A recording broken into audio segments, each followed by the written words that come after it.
진성준 위원입니다. 저는 오늘 무려 21년 전에 군내 사건의 진상에 대해서 우리 국방부 장관께 한번 말씀드리고자 합니다. 이 사건의 심각성 때문에 사전에 제가 어떤 문제의식을 가지고 있는지 실무자를 통해서 장관께 보고 드리도록 했는데 보고를 받아보셨습니까? 예, 제가 요구에 대해서 의원님 관심사항을 듣고 관련 보고를 다시 한번 받도록 하겠습니다. 네, 박준기 중사인데요. 이 박준기 중사가 94년 12월 17일에 사고를 당합니다. 이 사람은 운전사고를 냈는데 운전사고 때문에 병원에 옮겨졌다가 나중에는 다리를 절단하는 일까지 벌어졌어야 했어요. 이게 지난 토요일 날 한겨레 신문에 실린 기사인데 이게 지금 다리 무릎 아래 부분을 다 절단한 상태 나타내고 있는 거예요. 군의 수사 결과는 이 사람이 교통사고를 범해서 죄책감에 못 이겨가지고 당시에 이송되었던 춘천에 있는 성심병원 10층 성당으로 되어 있는 방에서 3층 높이의 옥상으로 자살하기 위해서 떨어졌다, 뛰어내렸다. 그래서 다리를 아주 심하게 다쳤고 그래서 다리를 잘라내야 했다는 게 군의 수사 결과입니다. 그런데 이 사람이 처음에는 의식을 잃어가지고 기억을 상실했으나 나중에 기억을 회복해 가요. 그러면서 자신이 아주 경미한 사고였기 때문에 그렇게 심각한 죄책감을 느껴서 떨어져서 자살을 할 만큼 그런 상황이 아니었다고 얘기를 합니다. 실제로 당시의 수사 기록을 제가 쭉 살펴보니까요. 94년 12월 19일 날 군의 수사 기록은 이 문제의 박준기 중사가 뛰어내렸다고 하는 10층 높이의 저 성당이라고 하는 맨 위에 방입니다. 이 방이 위에 상부 유리창은 폐쇄형으로 고정되어 있고 아래가 반쯤 열리는 창이었는데 그 반쯤 열리는 창을 열고 뛰어내렸다는 거예요. 근데 반쯤 열리는 이 창의 넓이가 얼마나 열리는가? 21cm 열린다고 수사 기록에 돼 있어요. 그런데 이 사람의 체격이 175cm에 70kg, 가슴둘레가 123cm입니다. 실험을 해보니까 머리가 안 빠져나가요. 21cm 열리는 창 폭으로는. 네? 그래서 이 문제를 가지고 계속 문제 제기를 하지만 군에서는 들은 척도 안 합니다. 그러니까 2007년도에 국민권익위원회에 제소를 해서 국민권익위원회가 이거 다 조사를 합니다. 그래서 국방부에 권고를 해요. 다른 건 많은 이유도 있지만 무엇보다도 이 박준기 중사가 뛰어내렸다고 하는 이 창틀 21cm로는 사람이 빠져나갈 수가 없다. 다시 조사해라. 그러니까 국방부가 다시 조사를 해서 진술을 한 사람 받아내가지고 당시에 약 30cm 열린다. 사고 당시에는 더 많이 열렸다고 그런다. 그러니까 충분히 뛰어내릴 수 있다. 이렇게 하고 조사를 끝내버립니다. 근데 이걸 알아보니까요. 조사 때마다 이 창문 폭이 달라요. 2002년도 8월 29일자 민원회신문 1군 사령부 헌병대 조사 기록에 의하면 이 성심병원의 총무과장 최암괴라고 하는 사람이 진술을 하기를 투신사고가 발생한 후에 박준기가 뛰어내린 뒤에 사람이 드나들 수 없도록 재발방지 차원에서 병원의 창문 폭을 조정했다. 축소 조정했다. 열었을 때 24cm였다가 14cm로 조정했다. 이렇게 답변을 하고 있어요. 그러니까 처음에는 24cm 열렸다는 거예요. 그러면 2008년도에 국방부 검찰단이 재조사했을 때 30cm 열렸다라고 하는 건 말이 안 되는 얘기 아닙니까? 진술이 일관되질 않아요. 그러니까 처음에는 21cm 열린다.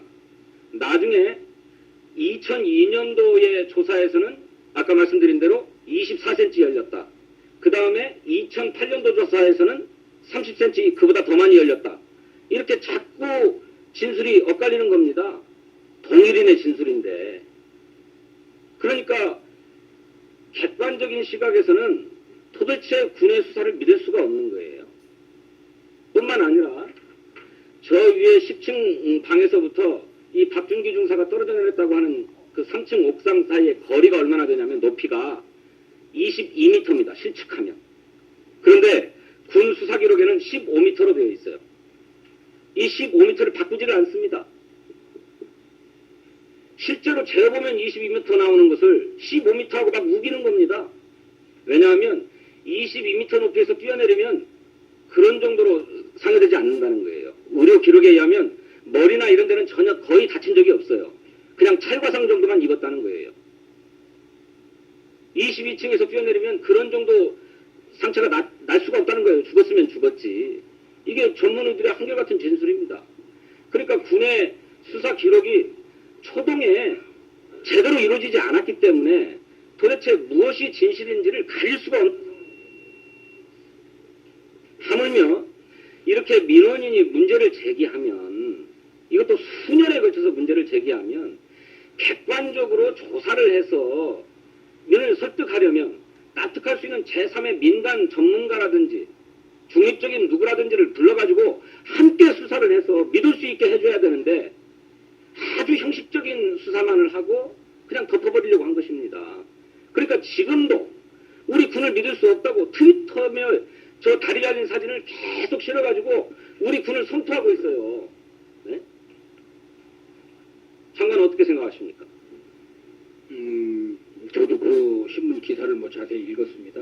읽었고 보고도 받았는데 그 여러 차례 이제 저 조사를 해서 결과가 저 박준기 씨의 주장과는 또 다른 이쪽 우리 군의 주장은 지속되고 있는데 국민권익위에서도 이제 또 해서 여러 가지 또 국방부 검찰단에서 확인을 한 바가 있고 해서 저 문제는 지금 뭐 벌써 20년 이상이 돼서 여러 가지 뭐 시효는 다 경고한 일인데 저 문제에 대해서 한번 저희들이 할 수 있는 일이라고 하는 것이 의원님 말씀하신 것처럼 뭐 군의 조사를 못 믿으면 다른 뭐 민간과 함께 다시 한번 확인한다든지 하는 그런 작업은 뭐 저희들이 가능하다고 생각을 합니다.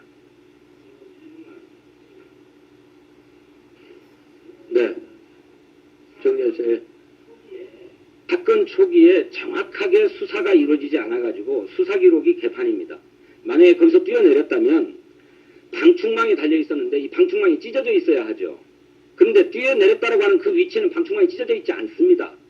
수사 기록이 그렇게 돼 있어요. 찢어지지 않고 어떻게 바깥으로 뛰어내립니까? 그리고 아까 얘기했던 대로 21cm밖에 안 열리고 또 높이도 다르고 말이죠. 그리고 거기에 이 박준기가 짚었다고 하는 지문 같은 것들이 있다고 하는데 이 지문을 실제로 채취하지를 않았어요. 그래서 그것이 박준기가 짚은 지문인지 어쩐지가 확인이 안 되는 거예요. 또 옥상 바닥에 남아있다는 혈흔도 채취해가지고 DNA 검사 같은 걸 안 한 겁니다. 그래가지고 그 혈흔이 박준기의 것인지 아닌 것인지 몰라요. 군의 초동수사가 개판이었던 겁니다. 그러니까 아무리 재수사를 해야 진실이 드러날 수가 없어요. 이렇게 진실이 드러날 수 없다면 물론 민원인의 주장도 100% 신뢰할 수는 없는 것이지만 진상 불명으로라도 보상을 해야 되죠. 그런데 이 사람을 내버리고 있는 겁니다. 자살했다고 해가지고 이렇게 억울할 일이 있습니까? 군의 수사가 정확하게 이루어졌다고 한다면 민원인의 주장을 탄핵할 수가 있겠죠.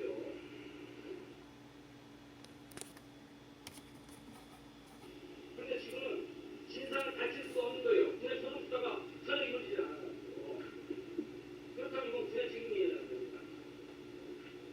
그렇습니까? 네, 정리해 주시고요. 예, 그 문제는 저희가 한번 지금 말씀하신 것처럼 이제 조사를 여러 차례 했는데도 객관적인 증거나 정황이 확보가 안 된 상황이라고 저도 지금까지 이해를 하고 있는데 그런 상황에서 군이 어떤 식으로 지금 의원님 말씀하시는 것처럼 조치를 할 수 있는지 여부 다시 한번 저희들이 한번 내부적으로 한번 검토를 해보겠습니다.